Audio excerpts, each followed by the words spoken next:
Okay, guys, let's roll. Sorry, I'm a bit late with the first video of the day, but I overdid the physical training. I'm training so I can be fit enough to take my place in the shield wall when push comes to shove. Result, I can now barely walk, so perhaps I'd better stay where I am and continue to do what I do now.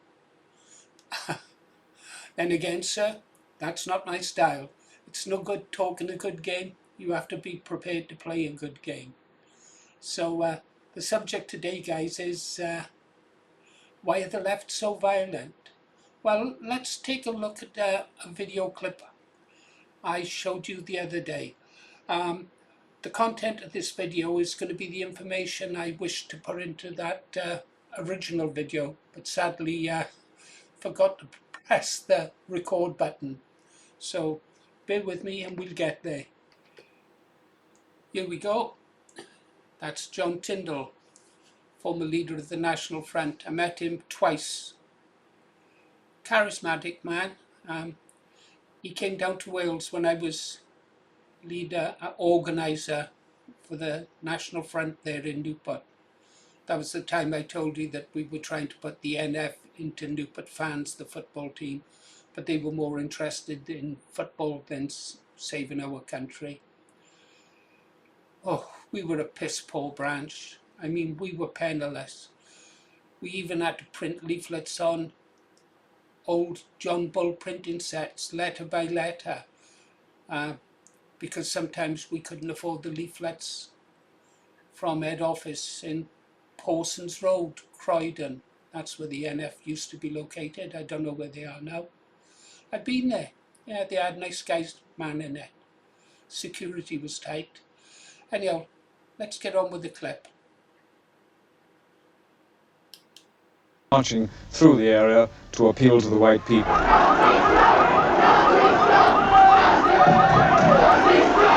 We were not responsible. Right. Take a look at that, guys. You can see there's a woman at the back. This is a small group of National Front members trying to join the main body of a march in Lewisham in 77. Yeah. These are the type of the people the communists are, but I'll explain just what sort of people they are and their backgrounds now in a second.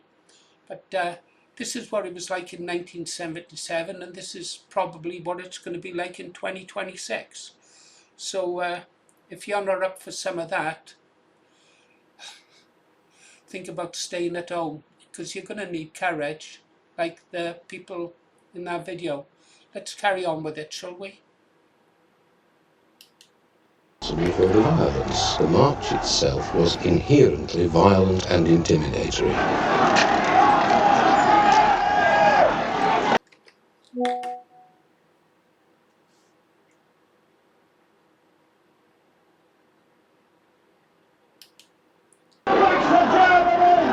We set out to oppose their march. We did not set out to fight with the police.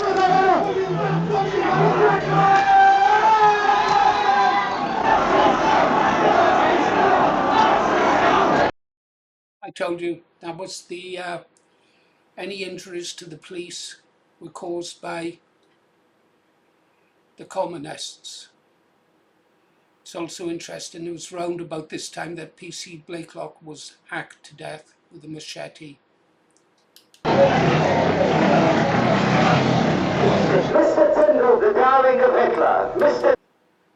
Tyndall, who dresses in Hitler's uniform. We are committed to attempting to stop these intimidating... Right, take a look at this guy there now. He's a bit older than the students that you normally see, or the cosplayers with their black masks and stuff like that. This man is probably a trade unionist from one of the big unions that were around then. National Union of Mine Workers, the steel workers, the automotive industry workers. Unions were big in those days, and what they would do is they would pay that man. He'd be on the payroll, but he wouldn't do any work for the company he was paid by. His sole job would be to take part in political activism. Yeah. And these are the guys who would be behind the fools who supported them and pushing them forward. Yeah, these are dangerous men. They committed communists. Yeah, fanatical. The crowd sets off in pursuit of the march.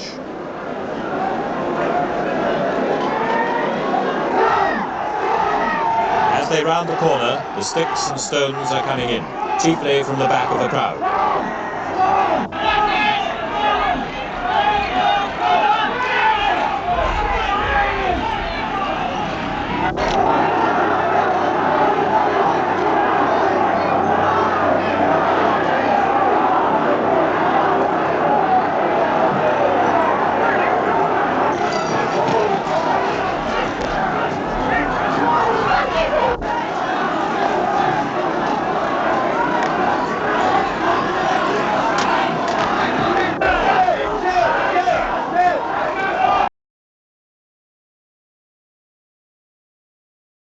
Stamping on his country's flag. Stamping on his country's flag. In that march that day, there were lots of men, would have been about my father's age. They fought in the Second World War under that flag. And that's the kind of people that you've got on the left, the communists. There's nothing good in them. They are evil.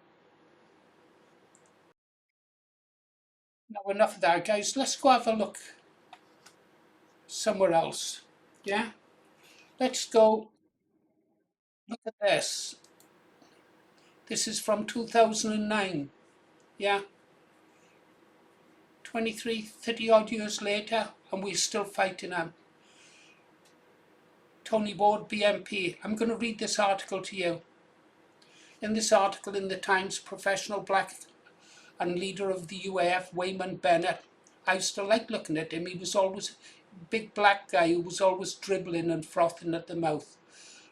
Wayman Bennett was allowed to publish an inflammatory article calling on his readers to physically attack members of the British National Party. This is what he said. The recent electoral gains for the British National Party have triggered debates over how best to oppose it. Unite Against Fascism, UAF, believes that the BNP is a fascist organisation and as such it should not be treated with the respect one accords to democratic parties. The BNP should be physically confronted wherever it tries to organise. It should not be accepted as a legitimate political organisation or mollycoddled with interviews and airtime.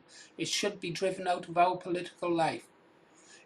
If this government can go back in time on people's Twitter feeds and Facebook feeds and find comments that they consider to be illegal, then there's going to come a time when we can revisit sites like my old site here and bring to justice the people for making similar comments.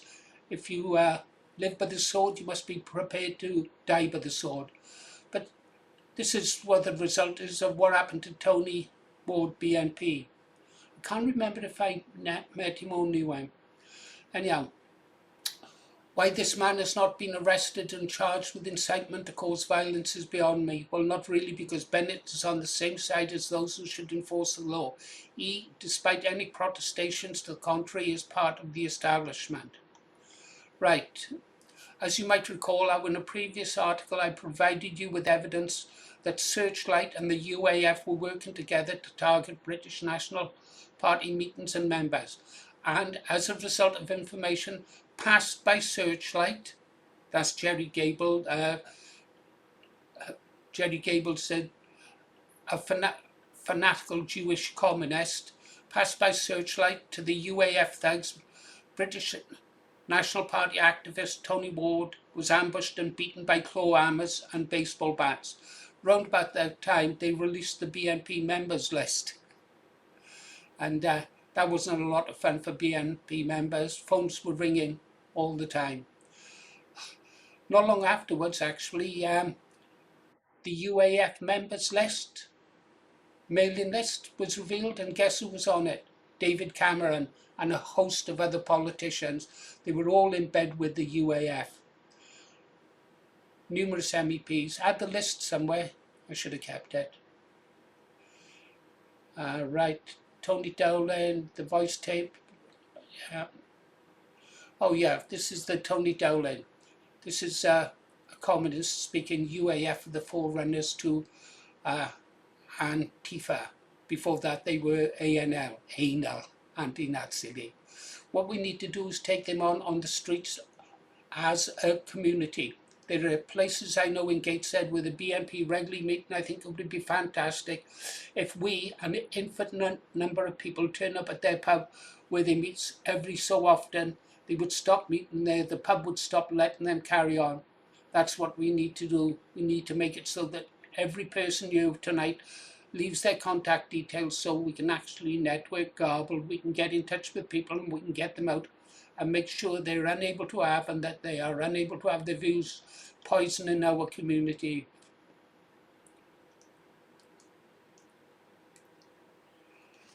Pause, Paul. Okay, guys, we're back on our front now, looking at the British Lions surrounded by the bloody jackals of the left, the communists. Those are the kind of people we are going to be up against. They normally like to operate in pack attacks, get you separated from your comrades and stuff like that, where they can then just rush in, put the boot in, and then run away. One on one, they're cowards. Anyway, I think that's all I've got for you. I'm in a bit of pain, so I want to get this video out so I can lie down.